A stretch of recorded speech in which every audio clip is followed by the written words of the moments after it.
G'day legends. I hope you are doing well and having the best possible end to a difficult week. I know many are dealing with a lot of emotions following the cold-blooded murder of Mr. Charlie Kirk. And this continues to send shockwaves around the globe. And no one knows exactly what comes next. Legends, today we're going to be talking about the war in Ukraine. And straight away, I want to say that I am utterly disgusted. I'm not surprised, but I'm utterly disgusted how many of the pro-Ukrainian channels and pro-Ukrainian bloggers and commenters are taking the news of Charlie Kirk's murder and celebrating this, mocking this, saying he deserved it. This goes against everything Ukraine is fighting for.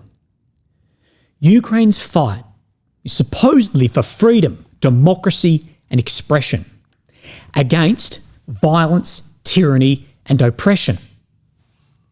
Charlie may not have been Ukraine's biggest supporter. Neither are you tweeting and celebrating from safety. I see very little of this actually off the front line or people who are actually doing the job.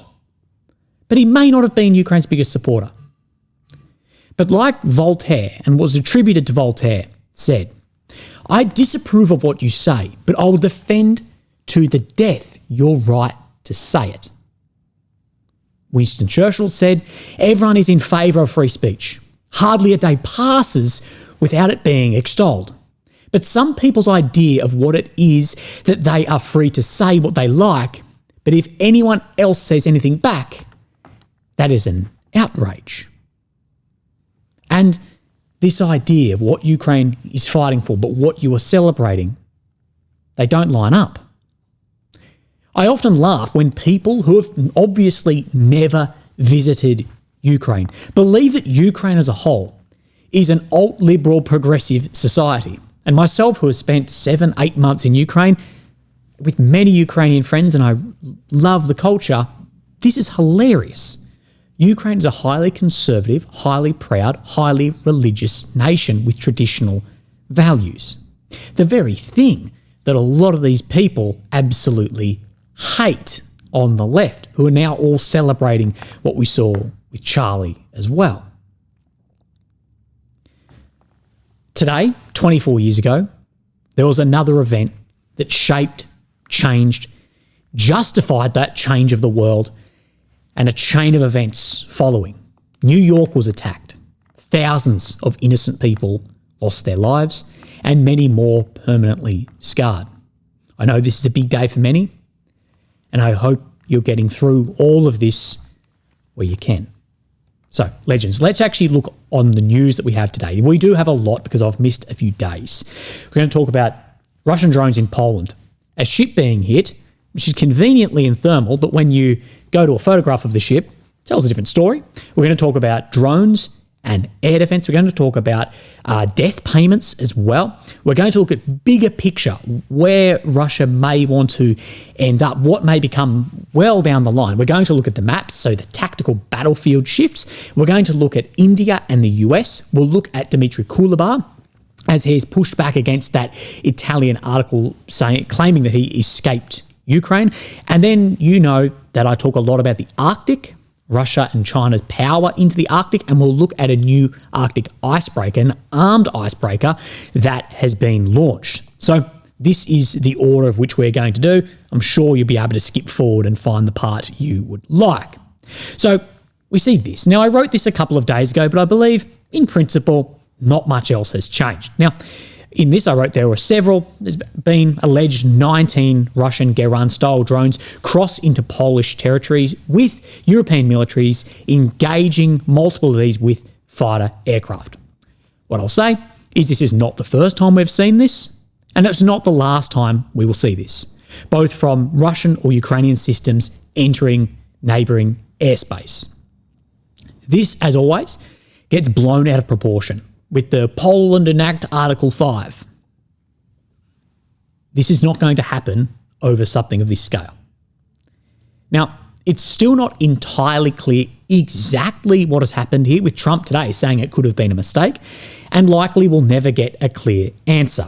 Same as that air defence missile that sadly killed, I believe, 2 Poles back in early 23.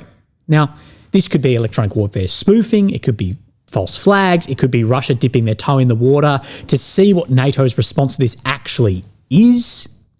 I think that could be likely. We know Ukraine has a huge amount of military facilities outside of their borders, which are therefore untargetable, or at least politically untargetable.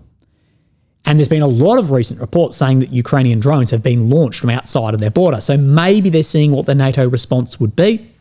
But NATO, they're not going to enact Article 5 over this. Even if doctrinally they could, they are not going to.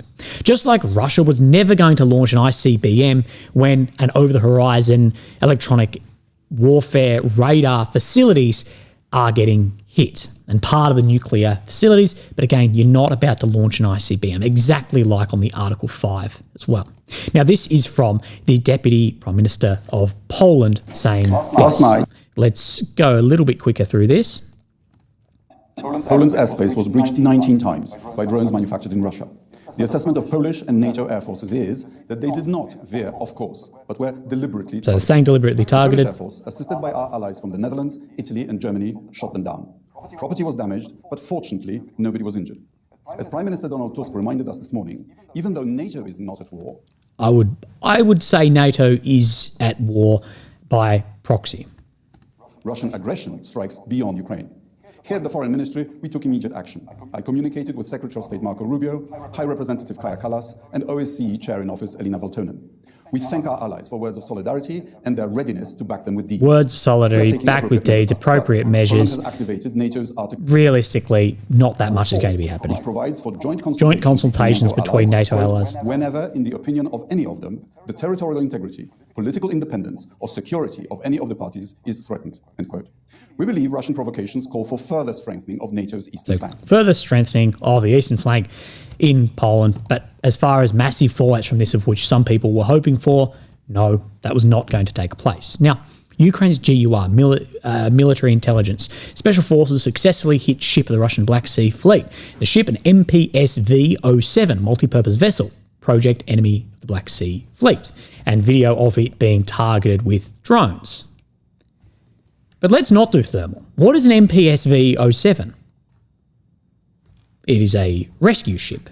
Now, there's a little bit of questioning on whether this is targetable or untargetable. I won't wade into that, but typically something that is bright orange rescuer would not be considered a military ship. I know exactly how everyone would be reacting if the roles were then reversed. Let's have a look at some drones. Now, what we know is the Americans unveiled this earlier this year. The US develops the Lucas kamikaze drone to surpass the Iranian 136 or the Geran drone that we're seeing being used by Russia. Low-cost uncrewed combat attack system. And as you can see, this looks like an exact analogue of that system. Cheap, propeller, engine on the back. And this is what we see again and again. When a system is effective and it is efficient and it is lethal, you see analogues come of it. And people mocking, the small, cheap engine. Yeah, it's exactly what it's for. That's why the Americans, with the largest military budget in the world, are now copying it. But I've seen this today. This is very interesting to me, that this is a Chinese copy of a PD 2900, well, that's what it's called, copy of that Geran. Interestingly, the painting livery on it seems to be the same as a Su-57, but this is a little bit larger with twin prop engines on it. So I'll keep an eye out and see if I get any more on that system. We see Financial Times as well. They're speaking about pressure on air defence supplies for Ukraine. Acute months of irregular and smaller than expected shipments since the Pentagon directive in June. If Moscow keeps escalating or just sustains the tempo of missile and drone attacks, Ukrainian air defence units will face shortfalls. This gentleman here has said, it's a question of time for when munitions run out. And I think every few days we're going to see, every fifth day, massive amounts of drone attacks and a continuation of those missile attacks also. Now, this is something that you and I have spoken about before, and a lot of people are not aware of, but should be, is the death benefit if sadly you, as a soldier, are killed in Ukraine. And there's been some changes to this today. Now, the total amount has not changed. It's still at 15 million hryvnias. Put this into USD, this is 363,000 US dollars. So you'll get 3 million hryvnias immediately, and then another payment will be installed at 150,000 a month over 80 months, so for an amount of years following. Now, this is an extreme amount of money anywhere in the world. But Ukraine's per-person GDP is 94% lower than in the US. $1 in Ukraine has the purchasing power of about $3.60 in the US. So the equivalent money is actually $1.32 million. It's a massive amount. In the US, if you die fighting for your nation, you'll get a special tax-free payment of $100,000. But you can do that the other way of how much that would be as well. Now, no amount of money can bring a loved one home. And I wish that someone who lost someone in war got everything. Well, I wish they got their loved one back, first and foremost. But I can see with very tight budgets, defunct economies, why so many getting marked down as missing in action, not killed in action, and also the known deep-rooted corruption should be a concern with this amount of money floating around. So let's just go on a conservative, easy figure. Let's say Ukraine has lost 100,000 men. These payments, this amounts to almost $36.5 billion. These are massive amounts, and you can see why they might be trying to screw down on some of this by that MIA. You can just get an idea of these figures. The minister explained why the scheduled payment allows for, so it's not in a lump sum. Strengthen the stability of financial system, ensure the predictability of income, reduce the burden on the state budget in wartime. And this is a huge burden on that budget. $36 billion is nothing to absolutely pay off. That is a massive, massive figure.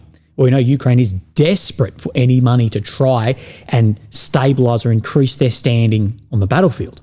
So let's look at the bigger picture. Before we go onto the maps, from a friend of mine who I spoke about, him saying going for the Dnieper is still still Russia's goal as he sees it. Ukraine maintaining land east of the Dnieper and not losing any part west of it is a Pyrrhic victory at best, but claimable as a victory by both sides. It's becoming clearer now that Russia has a few more years in its tank, and if China steps off against Taiwan and gets slapped with sanctions and trade bans, BRICS will no longer give a shit about the European markets for the time being. Therefore, China will have less to worry about when openly supporting Russia militarily. I still hold onto the Dnipro objective theory. The bulk of our attention is drawn to city sieges with high drama and romantic notions of gallant defiance. Meanwhile, Russian units steadily advance on and exploit the gap in defences we all choose to ignore because it's fairly mundane. Ukrainian channels ignore it because it's not as sexy and will get less views and ad revenues as reporting on sieges, cauldrons and other dramatic areas. Russian channels somehow seem to underplay it despite obvious advances, and rather focus on the same areas as the Western commentators. We also just saw Russian target bridges. This reduces resupply routes to the east for Ukraine. If they can get close enough to bring the routes east of Dnipro under constant artillery bombardment or into range of more UAVs to enable harassment and destruction of resupply efforts of areas east and southeast of Dnipro, then they will be able to wrap up those areas with greater ease. If they can take Zaporizhia Oblast, Odessa will be on the menu as it is a stated aim of this war. I still believe if Ukraine allows Russia a foothold on the west bank of the Dnieper, they will take Odessa or will come for it again in subsequent years. If they can reunite Transnistria with Russia, then Belarus could assist again and Ukraine would find itself pressed from three sides as a literal pocket country. Slovakia is currently subservient to Russia politically, and would be more so if it had a land border to Russia.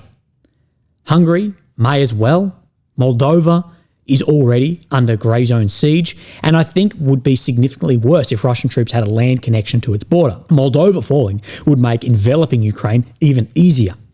If Belarus has any chance of breaking Russia's grip on it, it needs its southern and northern flanks secured by non-Russian aligned nations, as they currently are. If Ukraine falls to Russia, Belarus is locked in, and we will see why the Baltics are terrified of what's coming. So let's have a look at the maps and see where things are moving around. Of course, here is Ukraine in the center of the screen, the capital of Kiev. The red areas occupied since 22, the purple since 2014. Now, Ukraine's deep state map had no updates for a few days. Now, they have added the days into the calendar here, but there's no actual changes on those dates. So we're just going to go to today. It says the 11th here, but in Australian time zone, it is the 12th, and see just the minor shifts on this map. So we'll come into Siversk, Kremenar Forest, that some of the remainder of the forest is coming under Russian control in the direction of Serebryanka. The movement through here relatively quickly over the last month is massively concerning, and in the Velika area, that Volodymyr coming into blue Ukrainian controlled out of grey zone. And you can also see where this area out to Kucherev Yar is then filling in. But also Poltavka should have some red check on it as the red has expanded. But let's talk about this area because other maps show vastly different in and around here. So let's look at then the Suryak maps. Now he still shows that this is far thicker at the base around Novoshakovka area and isn't as thin as this map. Remember, girth is incredibly important also in war. During the last 2 days, Ukrainian army recaptured a series of positions east of Volodymyr, Shakovka and Sofivka. So pushing in the pocket that was formed in here, pushing to the east, right where some of this blue check did show. Let's then look on Mr. Thorkill's map. Now, this is in Polish, but you'll get an idea of where Kucherev Yar is, where Vilna is, and where areas like Dorozhany is sitting as well down in here. Again, showing a much wider base on this area, but also the threat of encirclement right down around Volodymyr for the Ukrainian forces as well. And what I will say of all mappers, I think that Mr. Thorkill has been probably the most on the money with this area. Since the beginning of September 25, the fighting in the area of the former Russian breakthrough in the Novoshakovka Kucherev Yar region has been positional in nature. During these engagements, Russian units managed to push out elements of Ukraine's 3rd Battalion of 14th National Guard Brigade from the positions east of Novoshakovka and the villages building.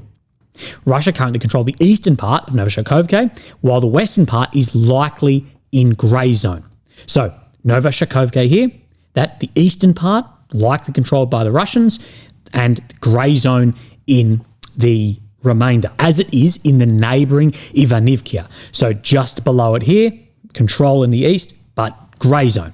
Ukraine sources claim that Russian soldiers are still present in Kucherev Yar. So Kucherev Yar right up in this sector. Ukrainian forces are indeed conducting offensive operations north of this village along the road to Zoloty Kolodyaz, so just above to the north, with new craters from FAB glide bombs and scorched earth appearing there. There is clear indication that the fighting for Kucherev Yar has not concluded. So still launching from Zoloty Kolodyaz, Kucherev Yar and FABs dropping along these roads in. At the same time, there is absolutely no evidence that Russian soldiers in Kucherev Yar, were likely partially cut off, are conducting offensive operations towards Vesely. So we see Vesely straight to the north here. As claimed by the Ukrainian officer account in today's post, this would be somewhat absurd. It is completely implausible that a partially cut off and flanked Russian unit in Kucherev Yar would attempt to breach them in such a situation, talking about where the main new Donbass defensive line is sitting.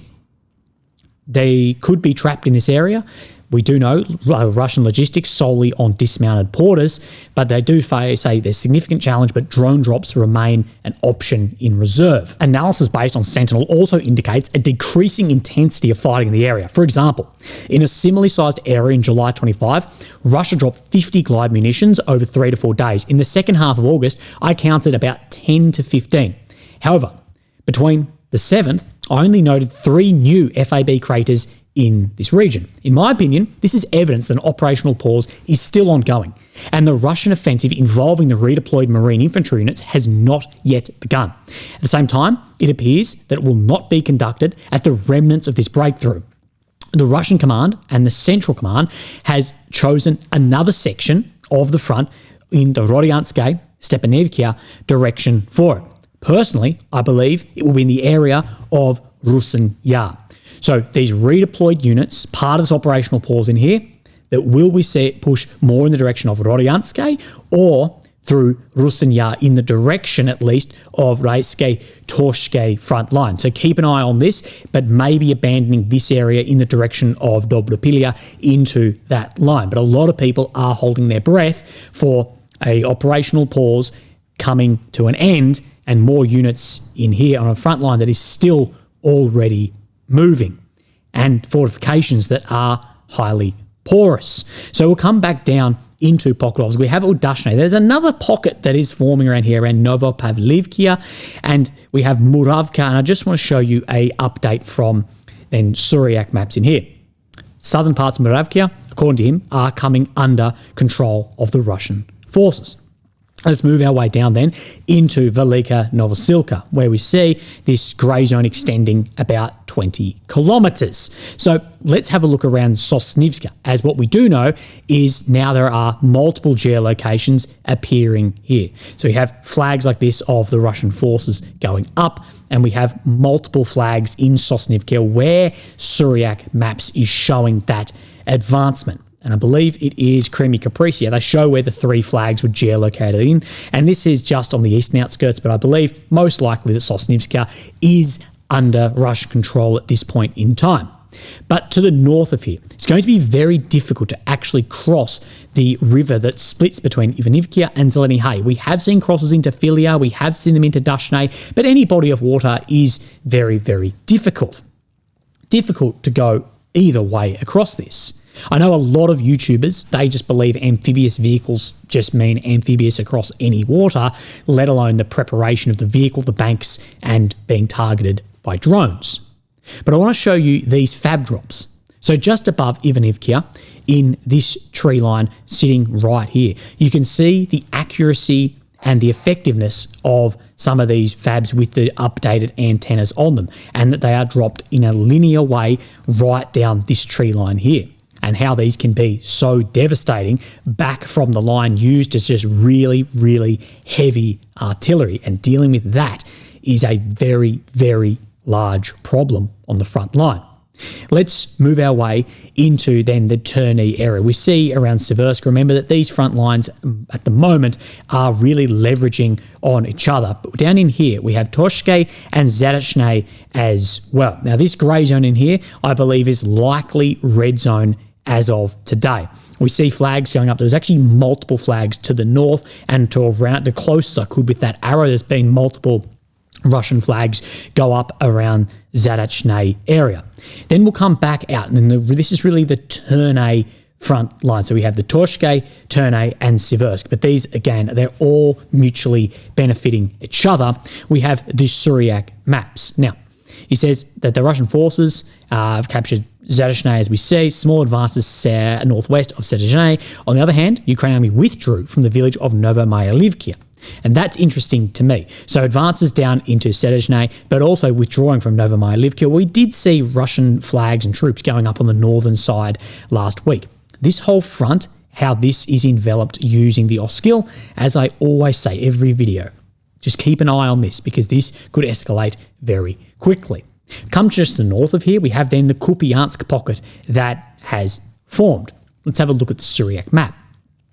During the last 4 days, Russian army crossed the river and managed to infiltrate the northeastern district of Kupiansk city. The fighting is fluid in the area near the Kupiansky sugar plant without precise control by both sides. And what I would say at this point in time, given the DRG seeing what we are seeing within even the centre of Kupiansk, I believe a whole lot of this at this point in time should be grey zone. But talking about right down into these areas, of course, the Oskil runs and splits this area in two. It's going to be very, very difficult if more pressure is applied. Now, let's continue our way down. We have this Seversk pocket that we did speak about. Let's have a look down in here. Russian army advancing northwest of Ivano-Dorivka towards the town of Seversk. And this is an area which has been getting massively ignored, but Surak has been saying there's updates day after day. So movement in the direction just above Vreminka in here, and also this movement towards Zavnivka that we did see the other week also. Again, keep an eye on this because the story is told in tiny little bits and it's unclear at the time. And when we look back, it does become more clear to us. Move our way down into the Konstantinivka pocket and, of course, around Toretsk and the pocket, the double pocket in here of Kateryninivka. We do see that Ukraine army expelled the Russian army from the southern part of Kilimbik, recaptured half the locality of Kateryninivka. In here, I don't see the point of any counterattack. I don't see the point of holding a square inch of this envelopment down here, and how costly we know that these roads are in here due to the FABs and the drones, and being supplied by drone in here rather than being able to actually really realistically bring anything in, take casualties out, any of that. And this no step back policy that has got so many unneeded kills. We come down into the south Stepnohursk region. You can see a little bit of blue on this as well. See, in the south, on the Vasilivska front, during the last 2 weeks, Russian army managed to capture and completely locality of Plavny and re-entered the southern part of Stepnohursk, taking control over the 3rd microdistrict of the old hospital. So moving into Stepnohursk, some of these areas, maps showing remarkably different in here. But again, this southern area, I think a lot of these maps are significantly wrong on these fronts. Now, we saw this 2 days ago from Narendra Modi. We know that the tensions between the US and India have been very, very high. And Trump tweets, "I am pleased to announce that India and the US are continuing negotiations to address trade barriers between our nations. I look forward to speaking with very good friend Prime Minister Modi in the upcoming weeks. I feel certain there will be no difficulty in coming to a successful conclusion for both our great countries." And Trump has done a 180-degree turn with his tail between his legs. And I do wonder if he finally got told how fucking stupid his tweets about India actually were, and how India is the only nation that US can use to power balance a Sino-Russian alliance or partnership. It's ridiculous what was happening. Now, Modi, he has tweeted back and said, "India and the US are close friends and natural partners. I'm confident that our trade negotiations will pave the way for unlocking the limitless potential of the US-India partnership." But we do see US ambassador to NATO, he has said that the money for Putin's war in Ukraine is coming from India, China, Brazil. We have to apply additional tariffs and sanctions. The entire free world has to say this is not acceptable. And then we see this gentleman, Kanwal Sabal, former Indian Foreign Secretary, Indian Ambassador to Turkey, Egypt, France and Russia. He has replied with this: "Money for Putin's war is also coming from Europe, Turkey and the US itself. This isn't small amounts. This is in billions. Charity should begin at home. That it's a bit rich to ask us to cut off while you are not willing to. Some of the money from Japan too, which imports LNG and coal from Russia. Russia, United Arab Emirates trade is about $11.5 billion. Kazakhstan is a big trading partner of Russia. Why is the US ambassador to NATO getting into the Anti-India Act? This rhetoric about the free world is a complete sham. Countries like India would like to free themselves from the unreasonable dictates and demands of this so-called free world." And we see the term rules-based order used again and again and again. And now we're starting to see that rules-based order and people see hypocrisy in it and are using it as a weapon back and saying, we don't want to be dictated within this, where the rules apply for us but not yourself. Now, in our last Ukraine update, we spoke about Dmitry Kuleba, the former foreign minister of Ukraine, and an interview he gave to Italian media saying to the effect of that I had to escape Ukraine due to Zelensky's laws and overreach. Now, what I will say is his press office made a statement and then he has said this, but okay, things can be misinterpreted, but the direct quotes, which he does not say the direct quote is quoted wrong, that tells us a lot. So let's look at what he says here. Let me speed this up. Це традиція, з одного боку неприємна, з іншого боку навіть кумедно трохи. Раз на рік з'являються заголовки про те, що Кулеба кудись втік. Десь приблизно рік тому з'явилися заголовки, що Кулеба втік в США. Не втік. Тепер з'явилися заголовки, що втік в Польщу. Не втік. So it says that these are lies and I'm incorrect. Покажу от навіть вам беджик. Бачите, World Knowledge Forum. Це велика дуже конференція, на яку мене запросили дуже давно, до речі, десь місяців 5 тому, тому що корейці дисциплінований народ, готується до цього заздалегідь. Потім я ще буду брати участь в одному заході в Польщі, це правда, а потім приїду в Київ. And then he'll go back to Ukraine. 20 вересня, кураж.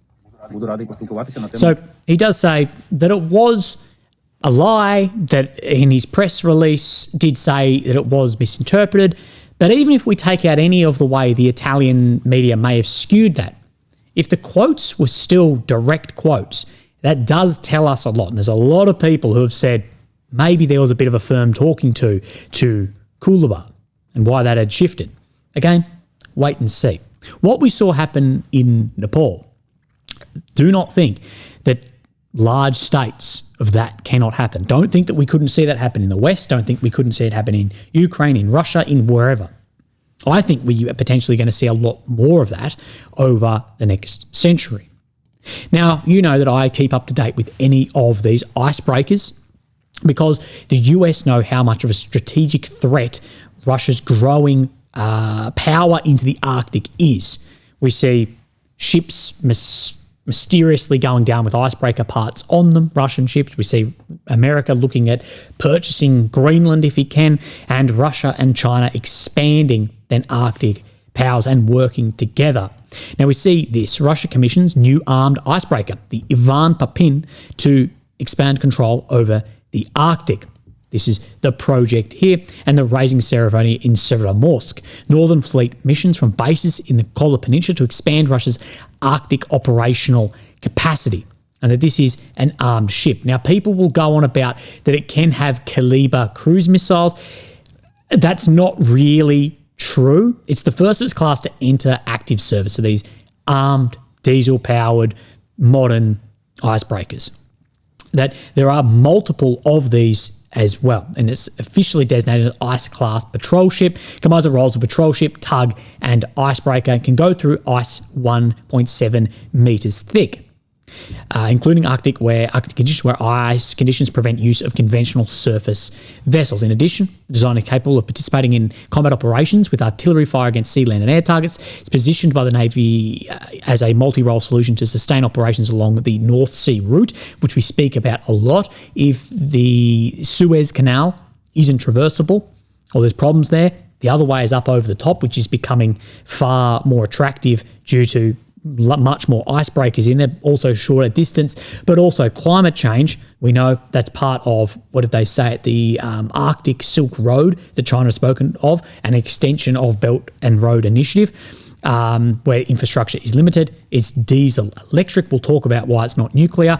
We see its main armament is a 76mm gun. Has some machine guns, has some air defence, but it can have container-based systems enabling integration of caliber cruise missiles or KH-35 anti-ship missiles. So this is just a containerised armament that can sit on board. So it's not armed itself with those, but can be. But it's a bit of a stretch to say it is a caliber cruise missile carrier, so to speak. We're going to see a lot more of these containerised weapons entering different battlefields all around the world. Current planning indicates 4 ships under the Combined Navy and Border Guards program, with 3 afloat and 1 under construction of September 25. So even while at war, they see that this is incredibly important to pour a massive amount of resources into this. It's a lot of washing machines. Now, this isn't nuclear because it doesn't have to be. This is a patrol icebreaker hybrid. It's not a high-level strategic asset like Russia's massive nuclear icebreakers or their submarines, which have a much larger budget, need more power. It's a strategic asset. Now, the diesel electric, it gives it 70 days of endurance and 10,000 miles of range, which is enough for its dual-purpose mission of Arctic patrols. Nuclear apparently would have doubled the cost, slowed production. So you see that saved for more of the strategic asset and this for more of your dual-role use. But it is very interesting, and I tell you, in the next coming decade, we will see a lot more movements around the Arctic, especially Russia and China, and try and balance that against America and Canada. Legends, you have a fantastic day, and I'll speak to you tomorrow. Thank you. Bye-bye.